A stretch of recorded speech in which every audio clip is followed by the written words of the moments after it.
You guys, welcome back to Review. Thank you for being here and braving the cold. We have Geoff Davis with us here today. Geoff is a multi-time investor and entrepreneur with 20 companies under his belt. Geoff has spent the last 20 years focused on creating a positive impact in the world. Now, as CEO of the Sorensen Impact Center at the University of Utah, Geoff does impact investing to help entrepreneurs discover and measure their impact. So give a warm welcome to Geoff.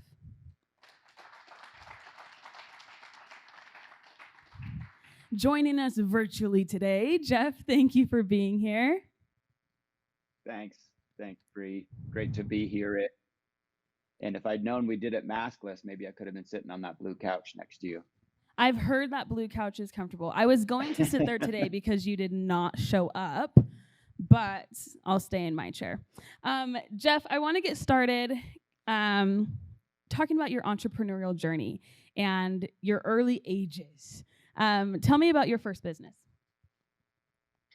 I was always doing stuff as a kid, probably like most of you, to part of it was making money, part of it was trying to solve a problem. And one that I remember one time early on is I got a hold of a kind of a Costco type of mail order catalog, and they sold, among other things, big tubs of red vines, the kind that you can get now everywhere easily. And I got one. I saved up for whatever it was, $12 or whatever it cost, and I got one of those and took it to school and started selling them retail, just red vine by red vine for probably 10 cents a piece or something back then, and made probably 3 times more than the tub cost.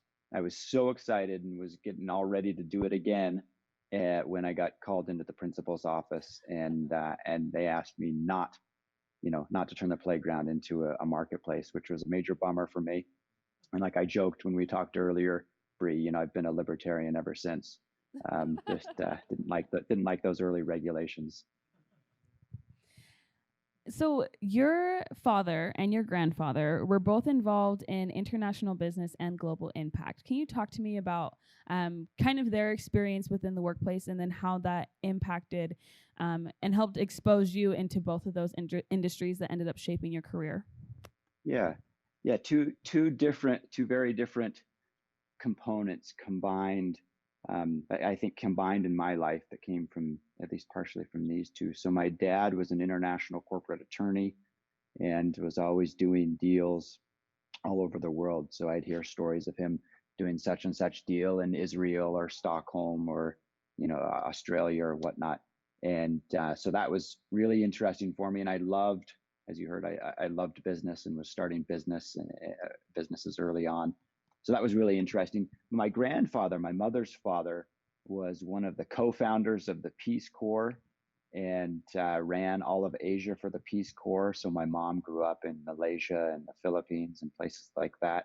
And then after that, he oversaw and he worked for what became the UN High Commission for Refugees after World War II, and then the Peace Corps, and then did oversaw the Cuban refugee resettlement program in Florida. So I grew up hearing those type of stories as well. And those two things kind of combined in my life, where relatively early on, I realized I want to use business and markets and business principles to somehow do good in the world and help people help themselves. And it took a while to figure out what that looked like, and maybe we'll get into that a little bit later. But I think those two veins ran deep and now have become manifest in the work I've been doing for the last 20 years or so. So talk to me about your time at BYU. You spent your schooling years at BYU, and you started 3 companies while attending BYU, yes? Yep. So talk to me about those 3 different companies. The companies, there are 2 parts, right? There's the company themselves and then the environment. And I was, maybe you'd say, hyperactive. I was always doing stuff, even from a kid. So in undergraduate, it was the same. So the first one was 3 different ones. One was a precious gems trading company. We called it Keenan Imports.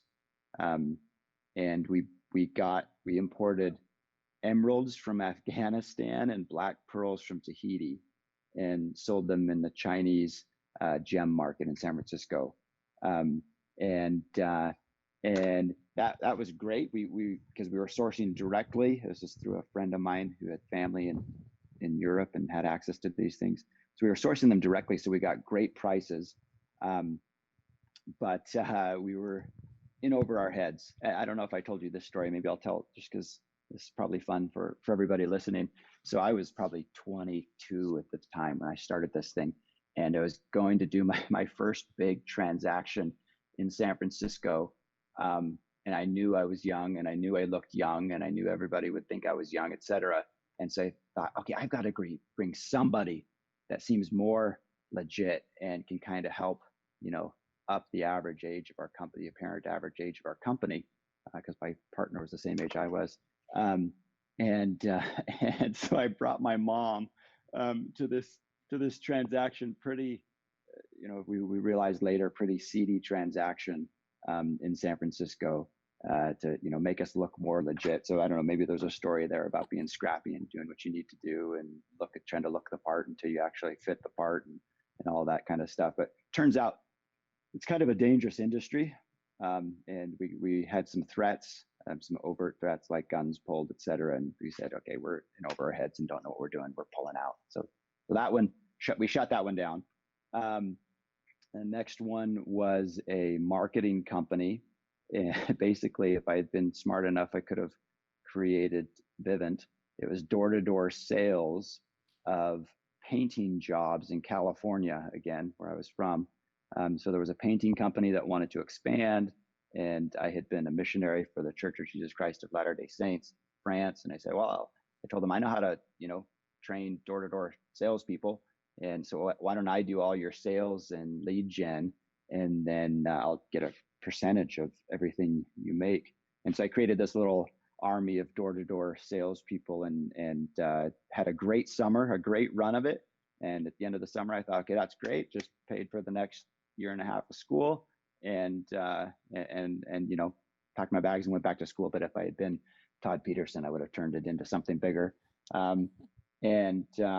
And then the last one actually ended up doing pretty well, though. That was a translation company, and I was a French major and had friends in the translation departments. And one of my friends' wives was working at a company, and they had a bunch of translation needs. And so I went to pick up, here's an entrepreneurial lesson. I went to pick up some French translation. I was just going to translate for them. And I was dropping it off. That's what it was. I was dropping it off. He said, oh, thank you for doing this. It's such a headache for me handling all these translators. I have 7 different languages and all these things. And I have another day job. And I said, oh, well, I know all the translators, it's at school. I'd be, if you want to, you could contract with me and I'll do all your translation and I'll handle all of that. You just pay me and I'll pay them. And she said, oh, would you really? It's like handing me a business in a box. Would you really do that? I said, of course. So started with that, and then grew and got bigger clients, ended up doing translation for Pepsi and Frito-Lay and the big bank in Canada. And then Salt Lake won the Winter Olympics. Back then, this dates me a little bit, but that's tells you when it was. And so we did some work there, et cetera. And that one actually ended up doing well, and eventually sold that after I graduated, a little bit after I graduated. How's that? Was that too much detail, or is that a good level? You want to go deeper? That was perfect. And my follow-up question is, what were some of the challenges you faced as a full-time student and a business owner? Yeah, right.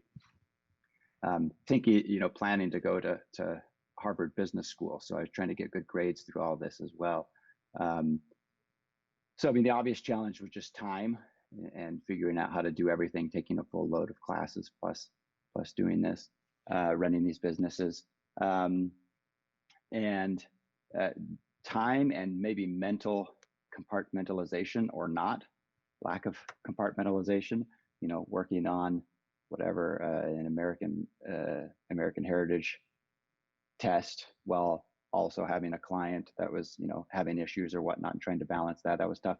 But it also really worked well. Like I said, the translation one in particular, well, actually all of the companies had some kind of student component where I was using students, friends, et cetera, for some aspect of it. So in fact, I'd say it was a great all in all, it was a great environment to do these and to start these. And the entrepreneurship program helped a ton, and professors gave advice and things like that. So net, it was definitely a positive thing. And you ended up selling the translation company. What was your experience like with that sale, and what would you do differently if you could go back? Good question, especially because it ties onto the legal conversation that was going on earlier this morning. And since you could tell I was kind of a scrappy entrepreneur, I didn't have a lot of training at that point. And so I tended to run things a little more informally, and started learning through this experience and that transaction, and then continued to learn the importance of formalizing things. And so this started actually as part of the entrepreneurship program. We read a book called The E-Myth Revisited, which is hopefully part of your curriculum. It's a fantastic book and concepts. And basically in that book, he says this, you could sum it all up by saying, think of your business as the product, not your product as the product. So productize your business and build systems and whatever, so it's scalable, replicable, and potentially saleable. So that was an important part, where things had been systematized and whatnot, so it could be handed over. It wasn't just dependent on me like the other companies had been. But I was still relatively, so let me just say three things. First, that focus on your business, think of your business as a product. Second, keep really careful financial records. Really, really careful. I don't know if an accountant should be your first hire, but probably by your third or something, especially if you want to sell the company. And then the last is the importance of the legal agreements. And since, again, I was kind of scrappy, it was one page that we wrote up ourselves. I sold it to somebody I already knew had been part of the company, et cetera. They got financing, and it was going to be an earnout. We won't go into all the details, but the short of it is I learned through that process, because I didn't want to be weighted down with 20-page legal documents and a $20,000 legal bill or anything else. But I learned this important lesson. Maybe this is lesson number 3 coming out of it. And that's that using these documents, whether they're formal or informal, as a way of I'm forgetting his name who spoke a minute ago, the lawyer, but clarifying expectations and just being as clear as possible, clarifying expectations. So maybe don't think of the legal documents as a way to win a court battle, but as a way of clarifying expectations and forcing conversations. Oh, you thought that? Oh no, I thought it meant this, and just getting it out up front. Hopefully that's somewhat helpful. Very helpful. So you later on you got involved in microcredit, yes? Mm-hmm. Talk to me about where that inspiration to get involved in microcredit came from and how it shaped your career. Was there a defining moment for you? Yeah. So I learned about microcredit. I had a summer job at a consulting firm in Washington, D.C., and was working on a project in Burundi, Africa, which is a neighbor to Rwanda, right after the genocide was going on there.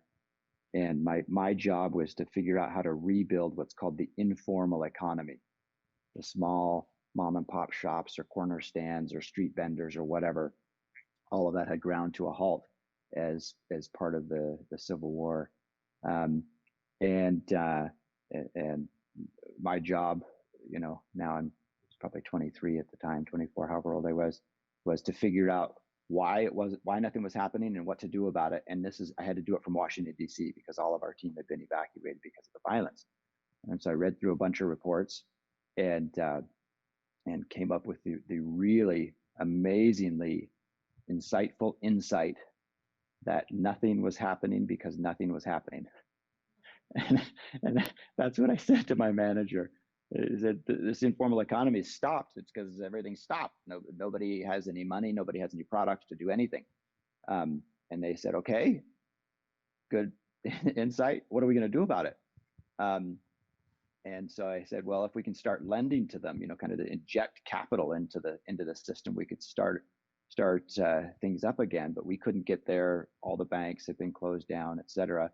But somebody said to me, hey, I think there's this bank in India or Bangladesh that lends to these small informal entrepreneurs full time. see what you can learn about them and go talk to Peter. He visited them sometime a couple of years ago. So I went and found this other consultant who had visited this. Now everybody knows Grameen Bank, but this is in the mid 90s where it wasn't known.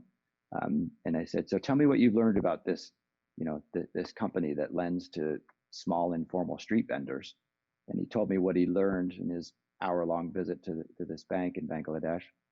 And you can see, my dad's background and my grandpa's background kind of just came together. I'm like, that's it. That's amazing. It's entrepreneurship and it's markets and it's business to help people help themselves. It's not a handout, it's a hand up, all that kind of stuff.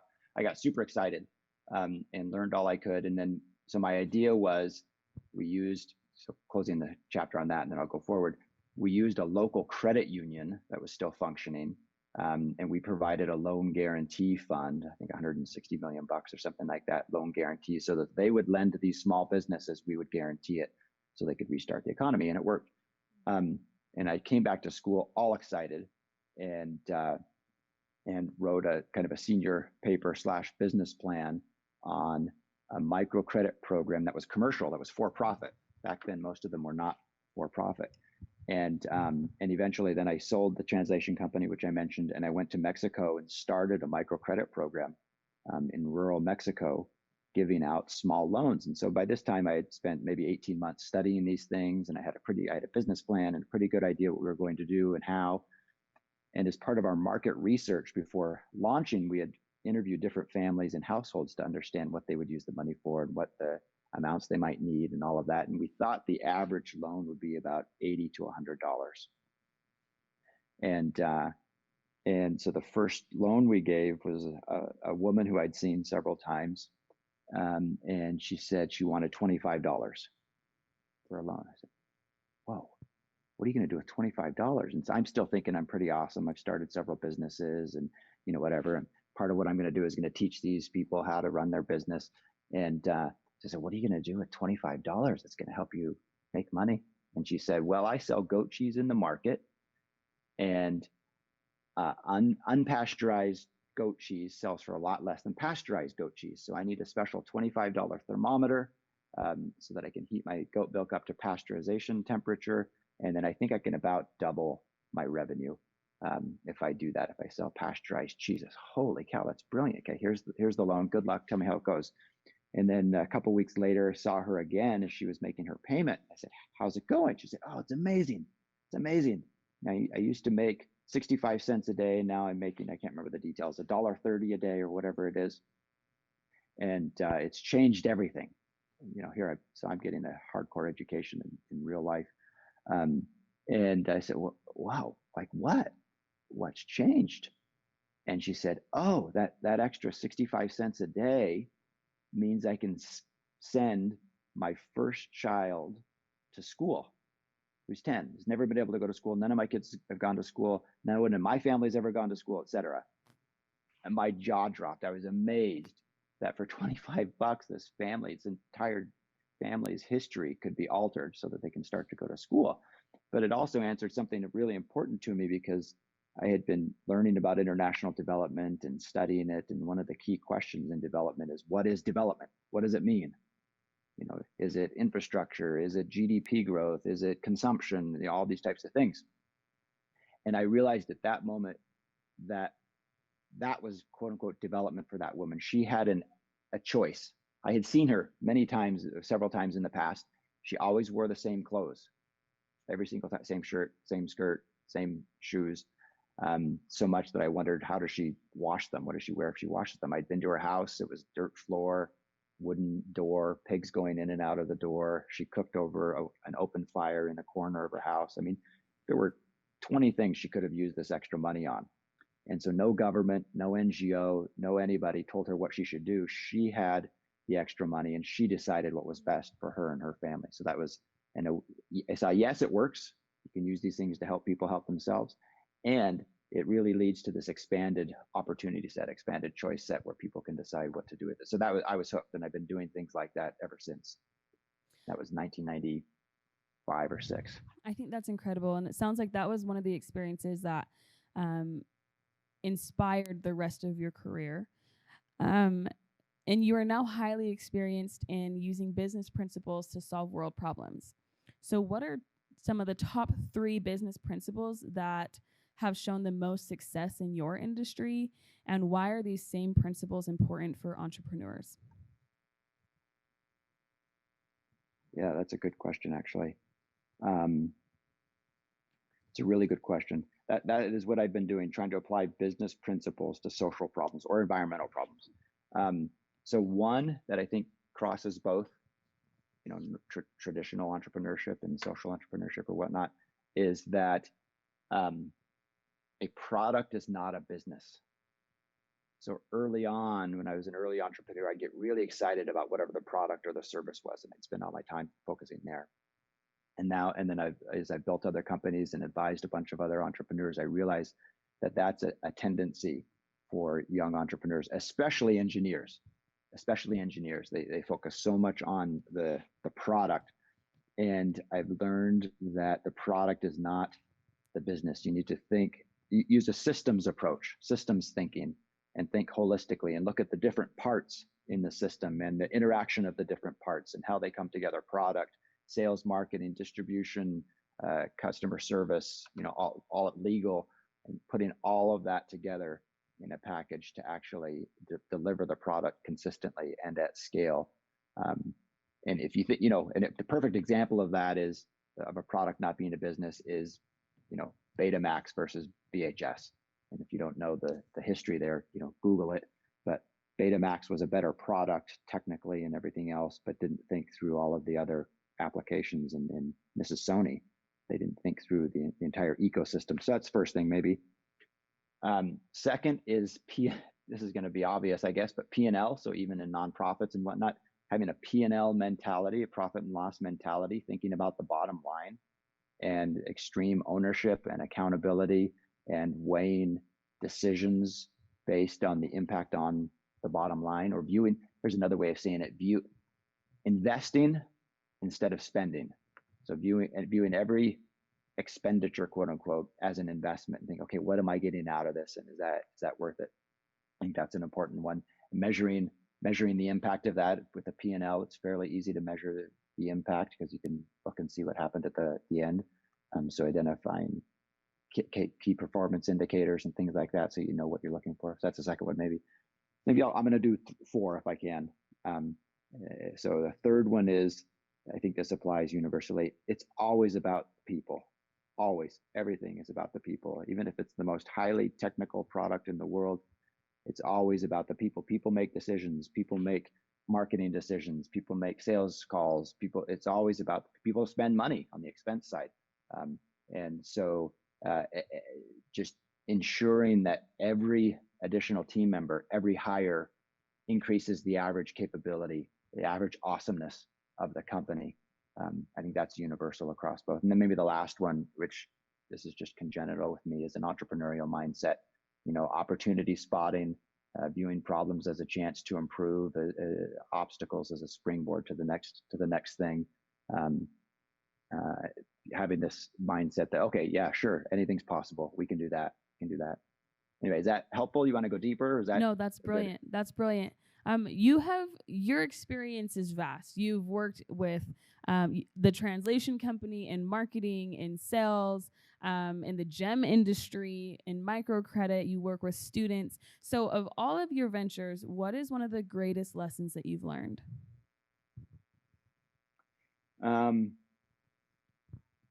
Yeah, I've worked in 100 countries, and I don't know if have had web companies, and really has spanned a lot of things. What have I learned? What's consistent? Consistent there, I'd say having a really, really compelling vision. That's important for me. A vision of how the world can be better in the future, even if it's something as, quote unquote, boring as a translation company or whatever. We were really early trying to get tech-enabled translation. What that meant was back then we transferred files electronic, like email. We sent, which was a big deal back in the early 90s when we were doing this. But a vision for a better future. Sorry, kind of getting blurry. Vision for a better future with a clear, compelling strategy and an awesome team can really change the world. Can in structural, like long-term, real ways. The So one thing we haven't talked about, I started after graduate school, I did end up going to Harvard. And after graduate school, was a part of a team starting another company called Unitas that invested in microfinance companies and helped them grow around the world pretty significantly. And we had a for-profit private equity venture arm. We had a for-profit investment banking arm and a nonprofit consulting arm. And our goal was to find microfinance companies that were giving small loans like the one I talked about in Mexico and supersize them, just make them much, much bigger.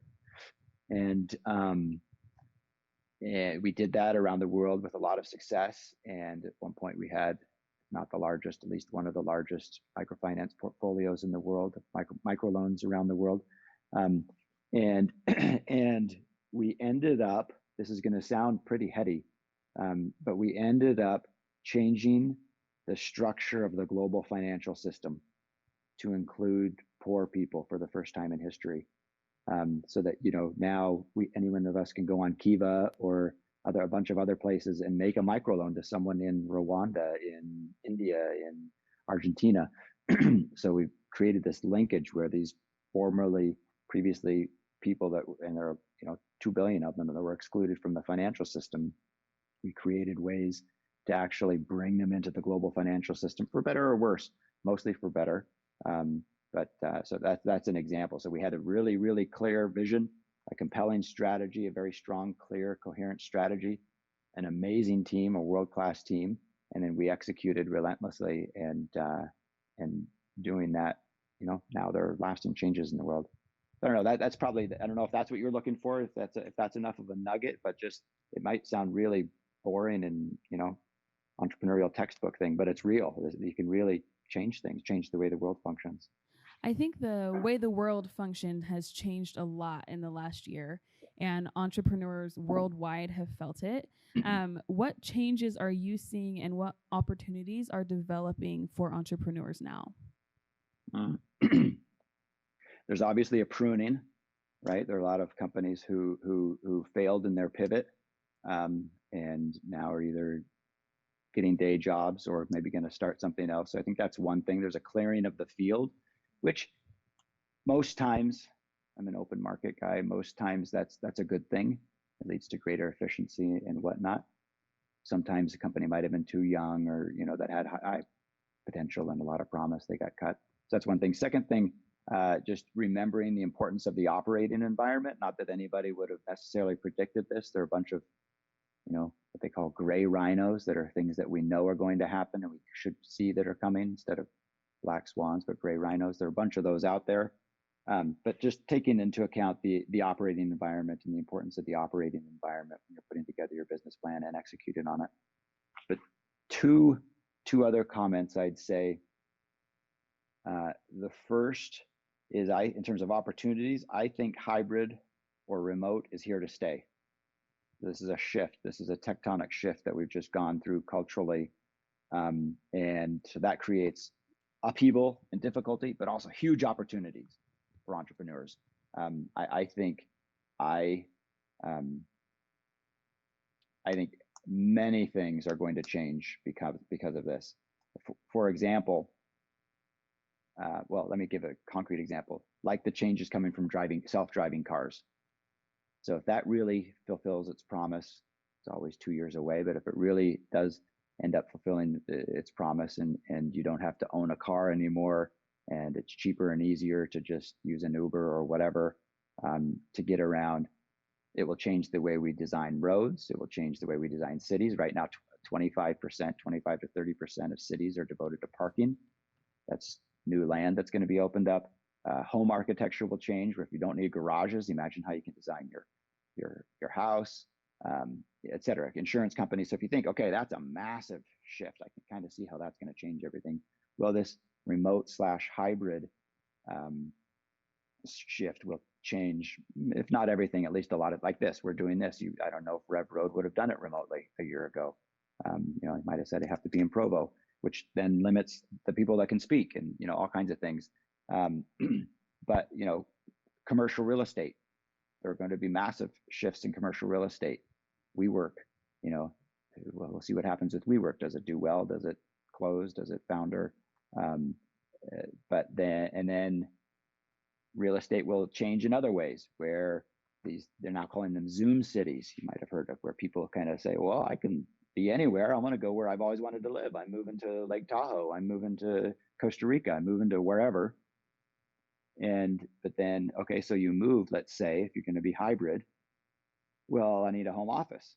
So whereas I might have needed a 2-bedroom apartment or 2-bedroom condo or a 2-bedroom house in the past, now I need a 3. That has changes and implications for real estate. So if you just kind of think through, from a systems perspective, I think it opens up a lot of opportunities. And maybe I'll just use the opportunity to say this, I'm not a prophet, but I do think tough economic times are ahead. I think this is a fake economy that we're in right now. It's being propped up pretty significantly with literally trillions of dollars. And that we'll have to pay the piper sometime. Who knows if it'll be this quarter, next quarter, sometime soon. I mean, the massive amounts of debt that we have, the lack of monetary, a little bit fiscal, but mostly monetary tools that's at the government's disposal is shrinking. Interest rates being what they are. So watch for inflation. However you're thinking about, think about how inflation, maybe hyperinflation, I don't know, but at least inflation, how that would affect. We don't think about inflation anymore because it's 2% or whatever. But if it were 10% or more, what would that do? And then how can you benefit or at least protect yourself from a downturn, either consumer downturn or structural, like long-term structural? What does that mean for your business? Those are things I would think about. So now you are the CEO of the Sorensen Impact Center at the U of U. The front page of the website reads, "From inspiration to impact," which I think we've all learned today pretty much sums up you as a professional and your career quite nicely. Can you talk to us a little bit about your work with the university and the students? What is this center working on? And how does the center help build foundations for young entrepreneurs to enter the work world with strong values, principles, inspiration, and vision? Good insights. Yeah, exactly. Well, you should just say it. You nailed it. From inspiration to impact. So it's awesome. It's so fun. I've been there about 6 months. So let me first tell you what we do and how fun it is, how awesome it is. So we do 5 things.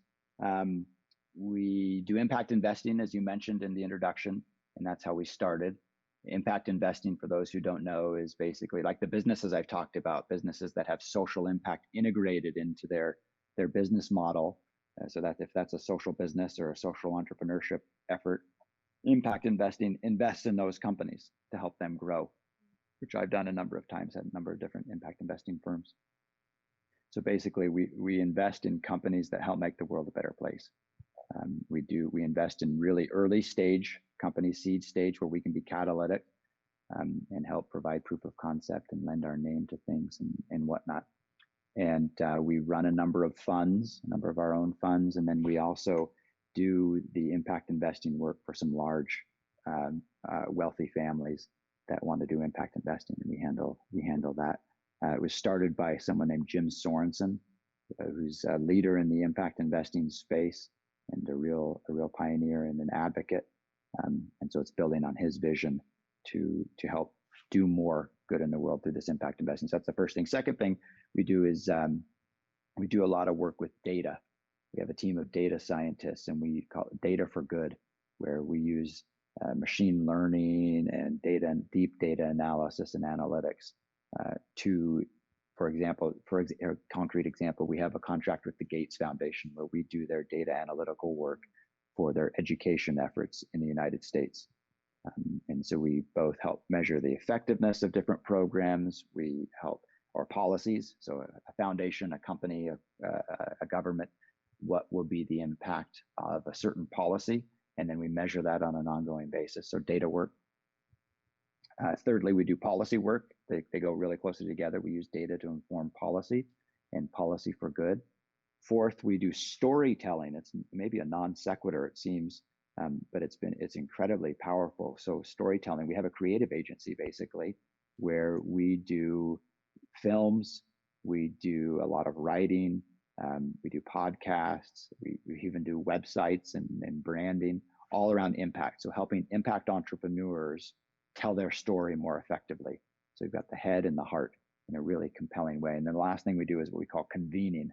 And that's bringing together people, usually disparate groups, to solve a specific problem. So those 5 things, and woven throughout it all are students. So we have about 75 students who work at least 20 hours a week on all of this as associates. And it's not an internship like get my dry cleaning, get my coffee. It's like real work. They're doing the data analytical work. They're doing the students do all of the due diligence for the investments. They write the investment memo for the investment committee. They actually make the pitch to the investment committee, et cetera. So the whole process.